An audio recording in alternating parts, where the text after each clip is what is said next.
Paulo e Estevão, pelo Espírito Emmanuel. Psicografia Francisco Cândido Xavier. Segunda parte, capítulo 10, parte 5. No dia aprazado, foi conduzido entre guardas à presença de Nero, que o recebeu curioso, num vasto salão, onde costumava reunir os favoritos ociosos da sua corte, criminosa e excêntrica. Interessava-lhe a personalidade do ex-rabino, queria conhecer o homem que mobilizara grande número de seus íntimos para apoiar-lhe o recurso. A presença do apóstolo dos gentios causou-lhe enorme decepção. Que valor poderia ter aquele velho insignificante e franzino? Ao lado de Tigelino e de outros conselheiros perversos, fixou ironicamente a figura de Paulo. Era incrível tamanho interesse em torno de uma criatura tão vulgar. Quando se dispunha a recambiá-lo à prisão, sem lhe ouvir o apelo, um dos áulicos lembrou que seria conveniente facultar-lhe a palavra para que se lhe aferisse a indigência mental. Nero, que jamais perdia a ocasião de ostentar suas presunções artísticas, considerou o alvitre bem apresentado e ordenou ao prisioneiro que falasse à vontade. Ladeado por 2 guardas, o inspirado pregador do Evangelho levantou a fronte cheia de nobreza, fitou César e os companheiros do seu séquito leviano e começou, resoluto. Imperador dos romanos, compreendo a grandeza desta hora em que vos falo, apelando para os vossos sentimentos de generosidade e justiça. Não me dirijo aqui a um homem falível, a uma personalidade humana, simplesmente, mas ao administrador que deve ser consciencioso e justo, ao maior dos príncipes do mundo e que, antes de tomar o cetro e a coroa de um império imenso, deve considerar-se o pai magnânimo de milhões de criaturas. As palavras do velho apóstolo ecoavam do recinto com o caráter de uma profunda revelação. O imperador fixava-o, admirado e enternecido. Seu temperamento caprichoso era sensível às referências pessoais, onde predominassem as imagens brilhantes.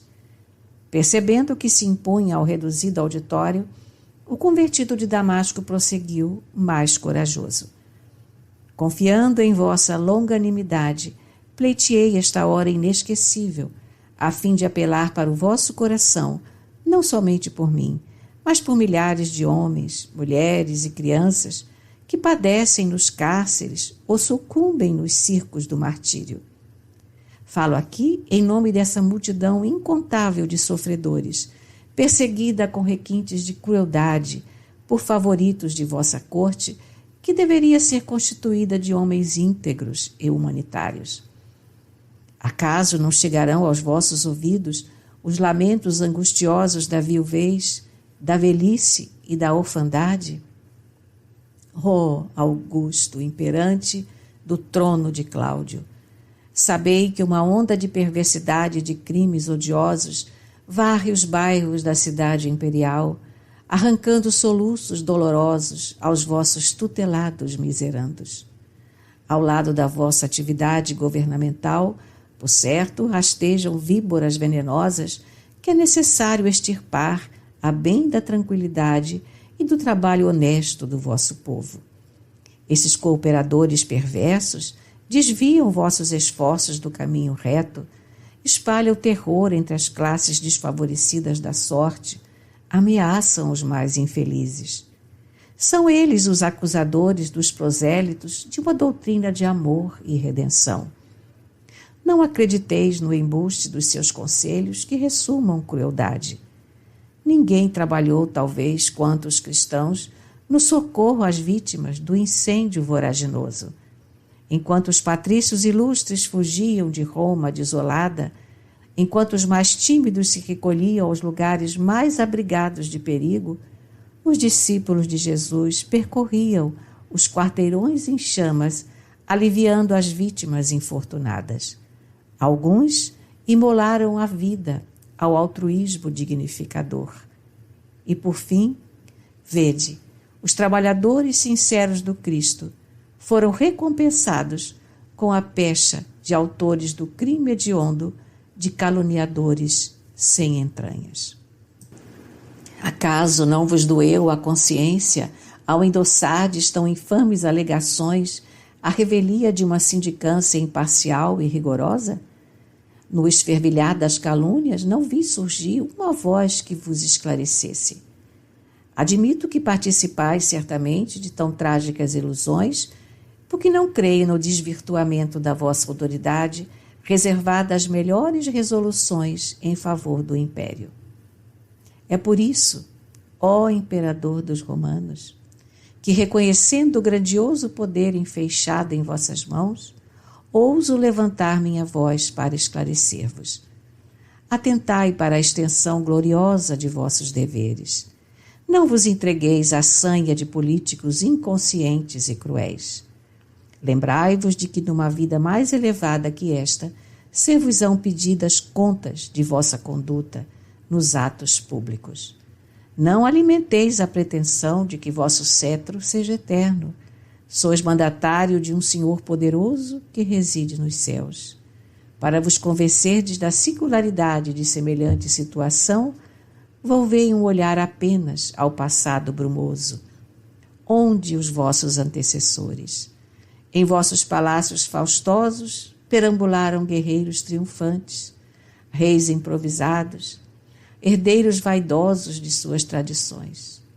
Onde estão eles? A história nos conta que chegaram ao trono com os aplausos delirantes das multidões. Vinham soberbos, ostentando magnificências nos cargos do triunfo, decretando a morte dos inimigos, adornando-se com os despojos sangrentos das vítimas. Entretanto, bastou um sopro para que resvalassem do esplendor do trono para a escuridão do sepulcro. Uns partiram pelas consequências fatais dos próprios excessos destruidores, outros assassinados pelos filhos da revolta e do desespero.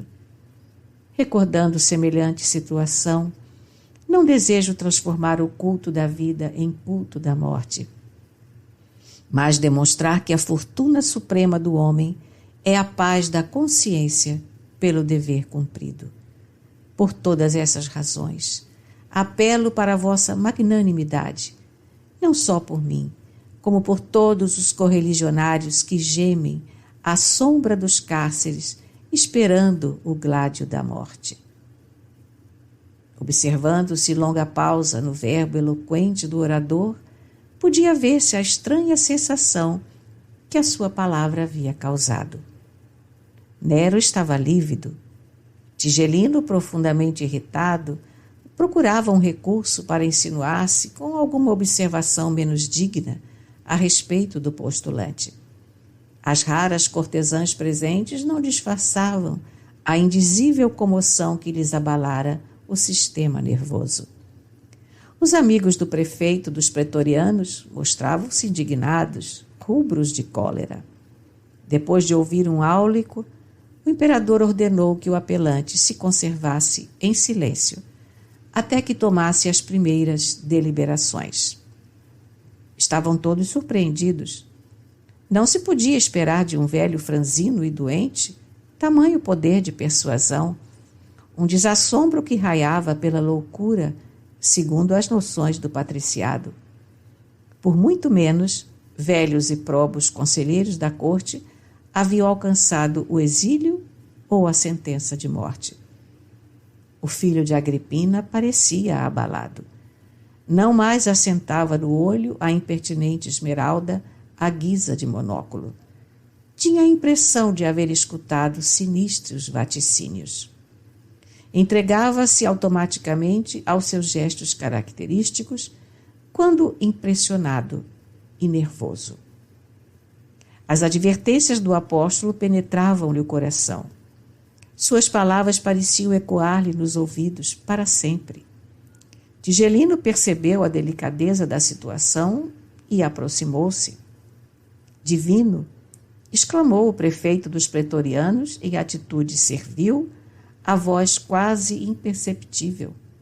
Se quiserdes, o atrevido poderá morrer aqui mesmo, ainda hoje.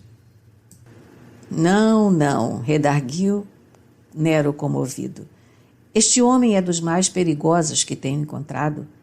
Ninguém como ele ousou comentar a presente situação nestes termos. Vejo por detrás da sua palavra muitos vultos, talvez eminentes, que, conjugando valores, poderiam fazer-me grande mal. Concordo, disse o outro hesitante em voz muito baixa. Assim, pois, continuou o imperador prudentemente, é preciso parecer magnânimo e sagaz. Dar-lhe-ei o perdão, por agora, recomendando que não se afaste da cidade até que se esclareça de todo a situação dos seguidores do cristianismo. Tigelino escutava com um sorriso ansioso, enquanto o filho de Agripina arrematava em voz sumida. Mas vigiarás seus menores passos, mantê-lo-ás em custódia oculta, e quando vier a festividade da reconstrução do grande circo, aproveitaremos a oportunidade para despachá-lo a lugar distante, onde deverá desaparecer para sempre. O odioso prefeito sorriu e acentuou: ninguém resolveria melhor o intricado problema. Terminada a breve conversação, imperceptível aos demais, Nero declarou com enorme surpresa dos palacianos conceder ao apelante a liberdade que pleiteava em sua primeira defesa, mas reservava o ato de absolvição para quando se apurasse definitivamente a responsabilidade dos cristãos. De Sarte, o defensor do cristianismo poderia permanecer em Roma à vontade, submetendo-se, contudo, ao compromisso de não se ausentar da sede do império, até que seu caso pessoal fosse bastantemente esclarecido. O prefeito dos pretorianos lavrou a sentença em pergaminho. Paulo de Tarso, por sua vez, estava confortado e radiante. O caviloso monarca pareceu-lhe menos mal, digno de amizade e reconhecimento. Sentia-se possuído de grande alegria, por isso que os resultados da sua primeira defesa eram de molde a proporcionar nova esperança aos seus irmãos na fé. Paulo retornou ao cárcere, ficando o administrador notificado das últimas disposições a seu respeito. Só então lhe deram liberdade. Assaz esperançado, procurou os amigos, mas por toda parte só encontrava desoladoras notícias. A maioria dos colaboradores mais íntimos e prestimosos haviam desaparecido, presos ou mortos. Muitos haviam debandado, temerosos do extremo sacrifício. Por fim, sempre teve a satisfação de reencontrar Lucas. O piedoso médico informou-o dos acontecimentos dolorosos e trágicos que se repetiam diariamente. Ignorando que um guarda o seguia de longe para lhe situar a nova residência, Paulo, acompanhado do amigo, atingiu uma casa pobre nas proximidades da Porta Capena. Necessitando repousar e fortalecer o corpo debilitado, o velho pregador procurou 2 generosos irmãos, que o receberam com imensa alegria. Trata-se de Lino e Cláudia, dedicados servidores de Jesus. O apóstolo dos gentios instalou-se no lar pobre com a obrigação de comparecer à prisão mamertina de 3 em 3 dias, até que se aclarasse a situação de modo definitivo. Não obstante o consolo de que se sentia possuído, o venerável amigo do gentilismo experimentava singulares presságios. Surpreendia-se a refletir no coroamento da carreira apostólica como se nada mais lhe restasse senão morrer por Jesus. Combatia tais pensamentos no propósito de continuar propugnando pela difusão dos ensinamentos evangélicos. Não mais pôde encaminhar-se à pregação das catacumbas, dada a prostração física, mas valia-se da colaboração afetuosa e dedicada de Lucas para as epístolas que julgava necessárias. Nessas, inclui-se a derradeira carta que escreveu a Timóteo, aproveitando 2 amigos que partiam para a Ásia. Paulo escreve este último documento ao discípulo muito amado, tomando-se de singulares emoções que lhe enchem os olhos de lágrimas abundantes. Sua alma generosa deseja confiar ao filho de Eunice as últimas disposições, mas luta consigo mesmo, de modo a não se dar por vencido.